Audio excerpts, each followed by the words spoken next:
Welcome to Bedtime Story with Fudge and I. Relax as Fudge as he falls asleep. I hope you can unwind and relax as I read Alice in Wonderland, Part 1. Chapter 1. Down the Rabbit Hole. Alice was beginning to get very tired of sitting by her sister on the bank and of having nothing to do. Once or twice she had peeped into the book her sister was reading, but it had no pictures or conversation in it. And what is the use of a book, thought Alice, without pictures or conversations? So she was considering in her own mind as well as she could, for the hot day made her feel very sleepy and stupid, whether the pleasure of making a daisy chain would be worth the trouble of getting up and picking the daisies, when suddenly a white rabbit with pink eyes ran close by her. There was nothing so very remarkable in that, nor did Alice think it was so very much out of the way to hear the rabbit say to itself, oh dear, I shall be too late." When she thought it over afterwards, it occurred to her that she ought to have wondered at this, but at the time it all seemed quite natural. But when the rabbit actually took a watch out of its waistcoat and looked at it and then hurried on, Alice started to her feet, for it flashed across her mind that she had never before seen a rabbit with either a waistcoat or a watch to take out of it. And burning with curiosity, she ran across the field after it, and was just in time to see it pop down a large rabbit hole under the hedge. In another moment, down went Alice after it, never once considering how in the world she was to get out. The rabbit hole went straight on like a tunnel for some way, and then dipped suddenly down, so suddenly that Alice had not a moment to think about stopping herself before she found herself falling down what seemed to be a very deep well. Either the well was very deep, or she fell very slowly, for she had plenty of time as she went down to look about her and to wonder what was going to happen. First, she tried to look down and make out what she was coming to, but it was too dark to see anything. Then she looked at the side of the well and noticed that they were filled with cupboards and bookshelves. Here and there she saw maps and pictures hung upon pegs.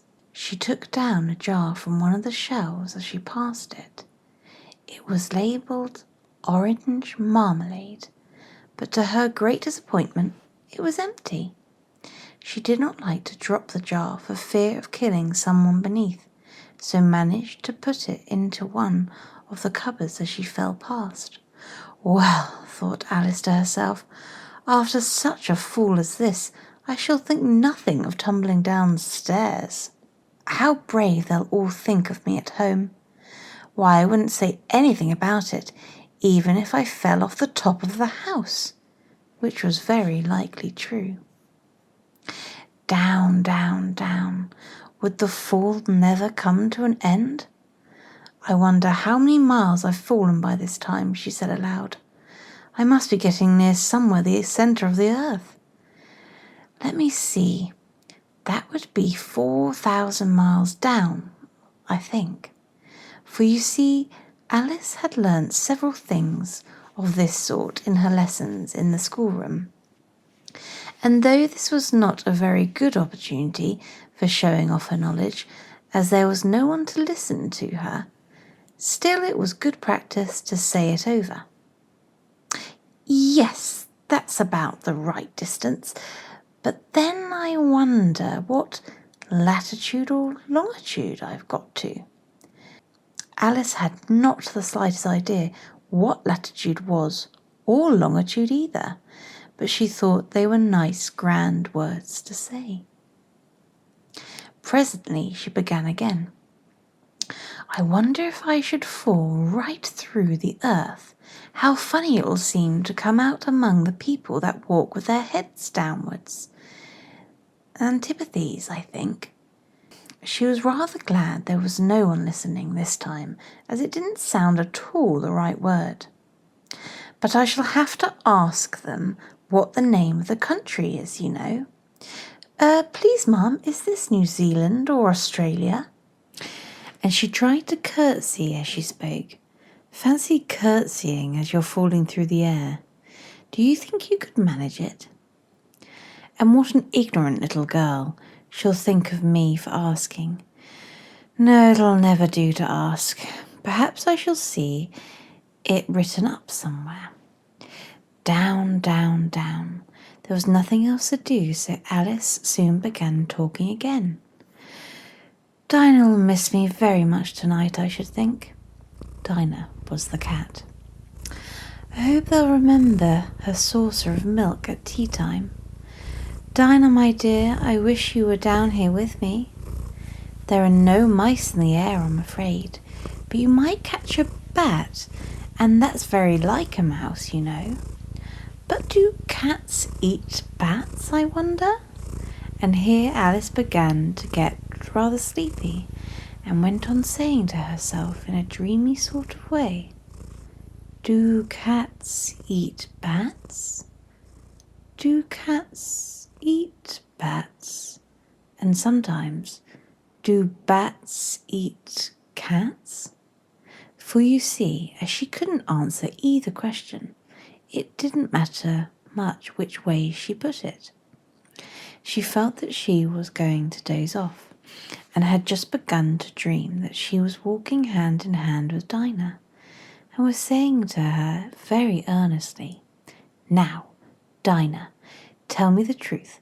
Did you ever eat a bat?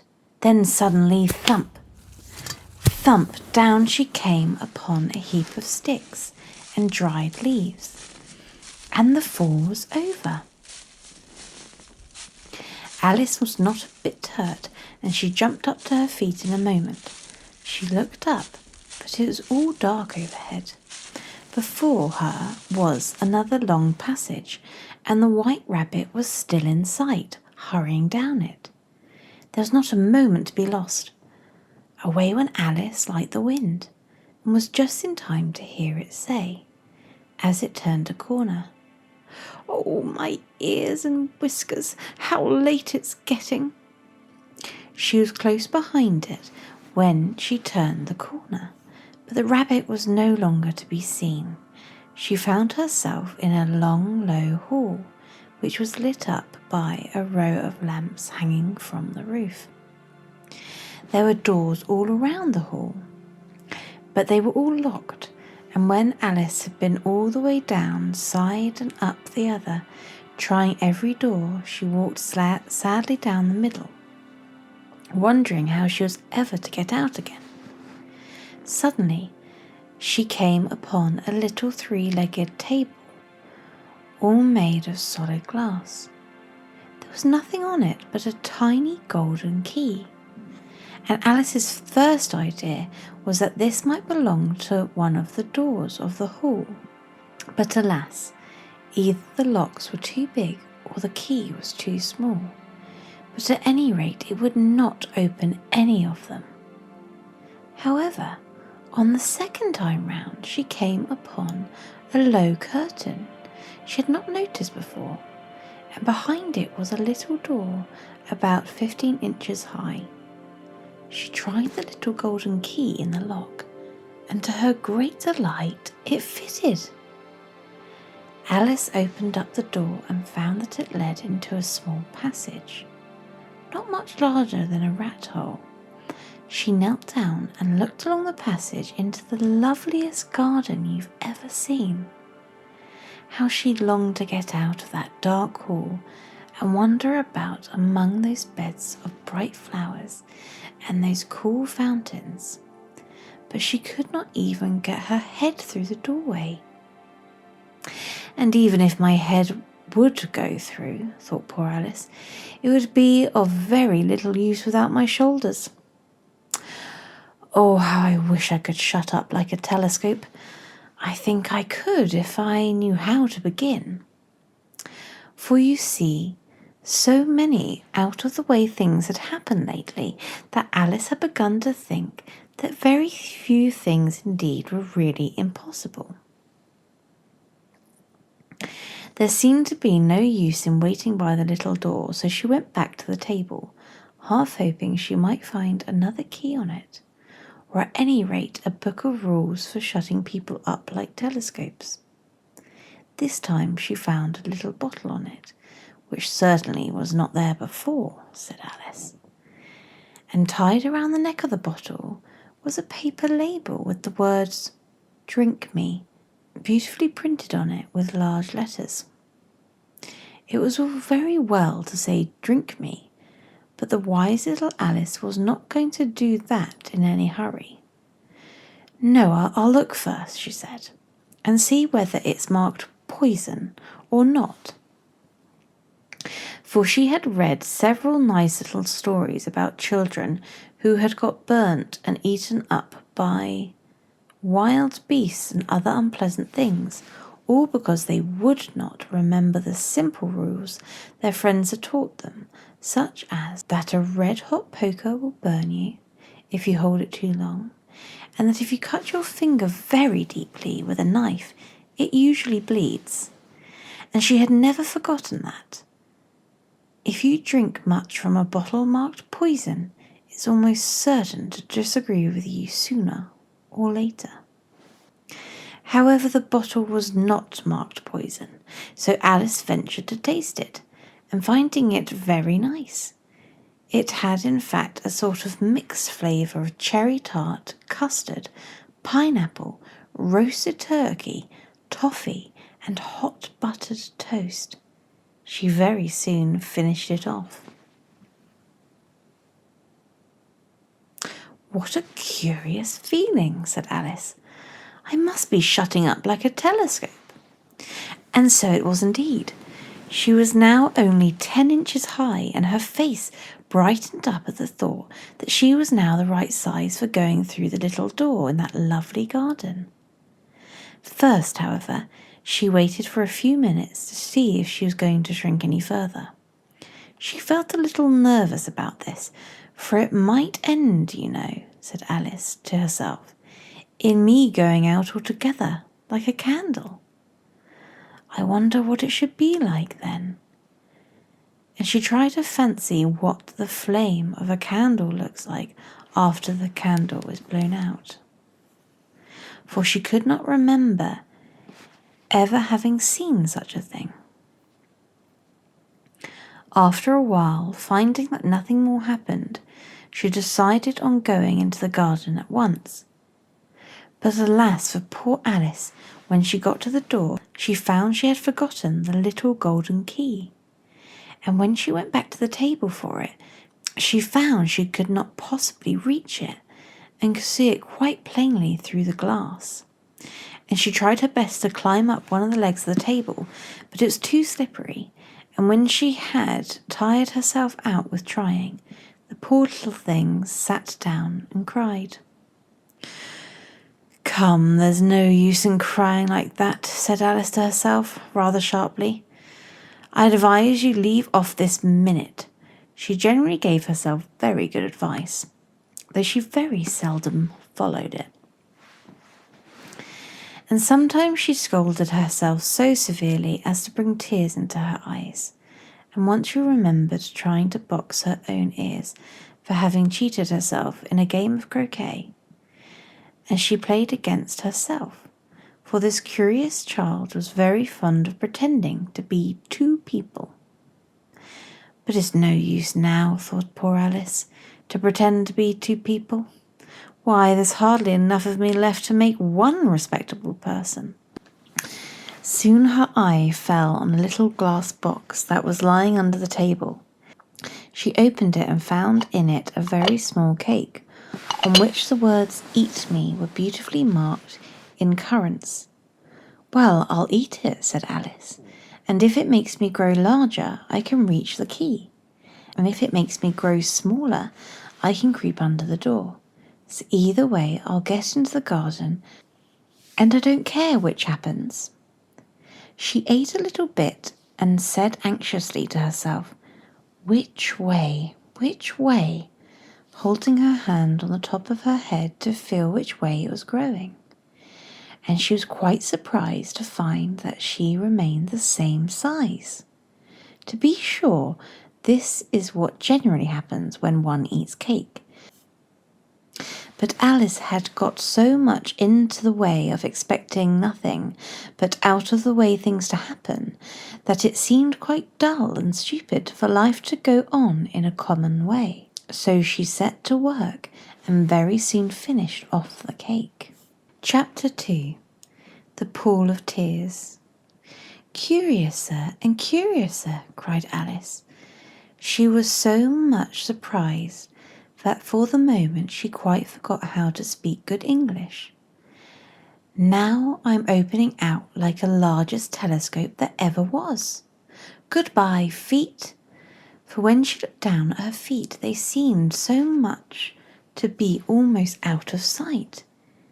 They were getting so far off. "Oh, my poor little feet. I wonder who will put on your shoes and stockings for you now, dears. I'm sure I shan't be able to. I shall be a great deal too far off to trouble myself about you. You must manage the best way you can. But I must be kind to them," thought Alice, "or perhaps they won't walk the way I want them to go. Let me see. I'll give them a new pair of boots every Christmas." And then she went on planning to herself how she would manage it. "But they must go by carrier," she thought, "and how funny it'll seem sending presents to one's own feet, and how odd the directions will look. Alice's right foot, hearthrug, near the fender, with Alice's love." Oh dear, what nonsense I'm talking. Just at this moment her head struck against the roof of the hall. In fact, she was now rather more than 9 feet high, and she at once took up the little golden key and hurried off to the garden door. Poor Alice! It was as much as she could do lying down on one side to look through the garden with one eye. But to get through was more hopeless than ever. She sat down and began to cry again. "You ought to be ashamed of yourself," said Alice. "A great girl like you must, well, say this, to go on crying in this way. Stop this moment, I tell you." But she went on all the same, shedding gallons of tears until there was a large pool around her, about 4 inches deep and reaching halfway down the hall. After a time she heard a little pattering of feet in the distance, and she hastily dried her eyes to see what was coming. It was the White Rabbit returning, splendidly dressed with a pair of white kid gloves in one hand and a large fan in the other. He came trotting along in a great hurry, muttering to himself as he came, "Oh, Duchess, Duchess, the Duchess! Oh, she'll be savage if I kept her waiting." Alice felt so desperate she was ready to ask for help from anyone. So when the rabbit came near her, she began in a low, timid voice, "If you please, sir." The rabbit started violently, dropped the white kid gloves and the fan, and scurried away into the darkness as hard as he could go. Alice took up the fan and gloves, and as the hall was very hot, she kept fanning herself all the time she went on talking. "Dear, dear, how queer everything is today, and yesterday things went on just as usual. I wonder if I've been changed in the night. Let me think, was I the same when I got up this morning? I almost think I can remember feeling a little different. But if I'm not the same, the next question is, who in the world am I? That's the great puzzle."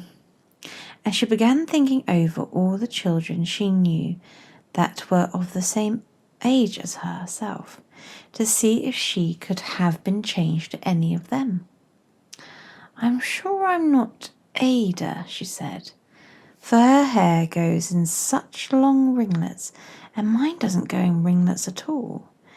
And I'm sure I can't be Mabel, for I know all sorts of things, and she knows such a very little.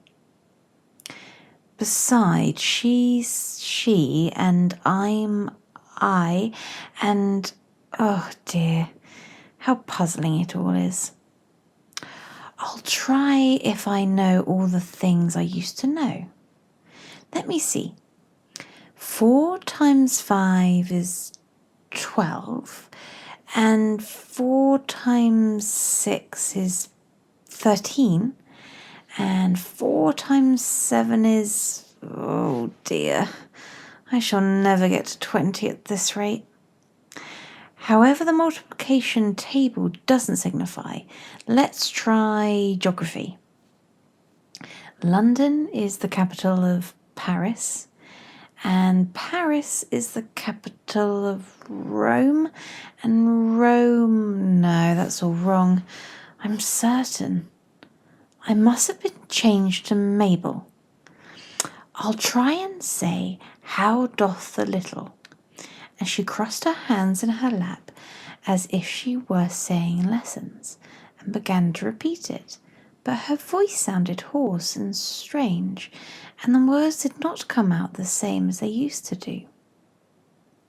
How doth the little crocodile improve its shining tail, and pour the waters of the Nile on every golden scale? How cheerfully he seems to grin, how neatly spreads his claws, and welcomes little fishes in with gently smiling jaws. I'm sure those are not the right words, said poor Alice, and her eyes filled with tears again as she went on. I must be Mabel after all, and I shall have to go and live in that poky little house and have next to no toys to play with. And oh, every so many lessons to learn. No, I've made up my mind about it. If I am Mabel, I shall stay down here. It's no use their putting their heads down and saying, Come up again, dear. I shall only look up and say, Who am I then? Tell me that first, and then if I like being that person, I'll come up. If not, I'll stay down here till I am somebody else. But oh dear, cried Alice, with a sudden burst of tears, I do wish they would put their heads down. I am so very tired of being all alone here. As she said this, she looked down at her hands and was surprised to see that she had put on one of the rabbit's little white kid gloves while she was talking. How can I have done that? She thought. I must be growing small again. She got up and went to the door to measure herself by it, and found that, as nearly as she could guess, she was now about 2 feet high, and was going on shrinking rapidly.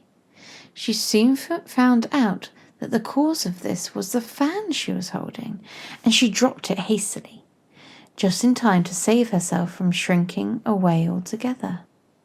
That was a narrow escape, said Alice, and a good deal frightened at the sudden change, but very glad to find herself still in existence. And now for the garden. And she ran with all the speed back to the little door. But alas, the little door was shut again, and the little golden key was lying on the grass table as before. And things are worse than ever, thought poor child, for I never was so small as before, never, and I declare it's too bad that it is. As she said these words, her foot slipped, and in another moment, splash! She was up to her chin in salt water. Her first idea was that she had somehow fallen into the sea, and in that case I can go back to the railway. Her first idea was that she had somehow fallen into the sea, and in that case I can go back by railway she said to herself.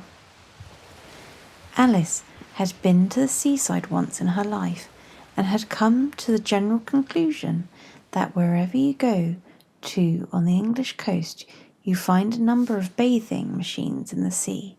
Some children dig in the sand with wooden spades, then a row of lodge housings, and behind them a railway station. However, she soon made out that she was in the pool of tears that she had wept when she was 9 feet high. "I wish I hadn't cried so much," said Alice, as she swam about, trying to find a way out. "I shall be punished for it now, I suppose, by being drowned in my own tears. That will be a queer thing, to be sure. However, everything is queer today." Just then she heard something splash about in the pool a little way off, and she swam nearer to make out what it was.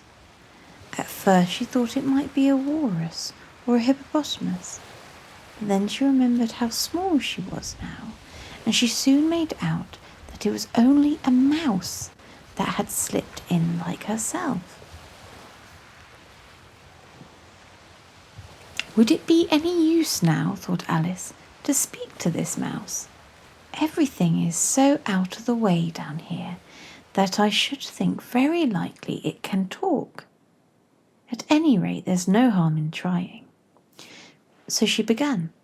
"Oh, mouse, do you know the way out of this pool?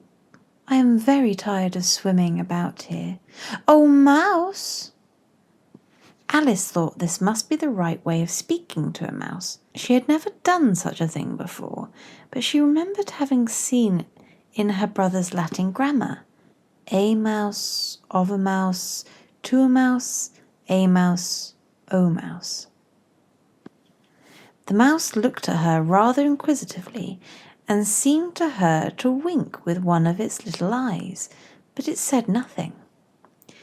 "Perhaps it doesn't understand English," thought Alice. "I dare say it's a French mouse, come over with William the Conqueror."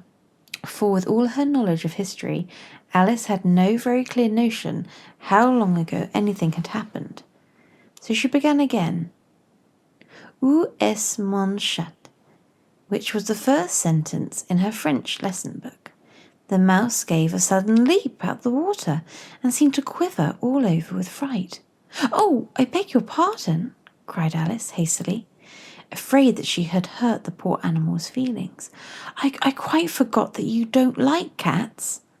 "Not like cats?" said the mouse, in a shrill, passionate voice. "Would you like cats if you were me?" Well, perhaps not," said Alice, in a soothing tone. "Don't be angry about it. And yet I wish I could show you our cat Dinah. I think you'd take a fancy to cats if you could only see her. She's such a dear, quiet thing." Alice went on half to herself as she swam lazily about the pool. "And she sits purring so nicely on the fire, licking her paws and washing her face. And she is such a nice soft thing to nurse. And she's such a capital one for catching mice." I beg your pardon," cried Alice again, for this time the mouse was bristling all over, and she felt certain it must be really offended. "We won't talk about her any more, if you'd rather not." "We, indeed," cried the mouse, who was trembling down to the end of his tail. "As if I would want to talk about such subject. Our family always hated cats.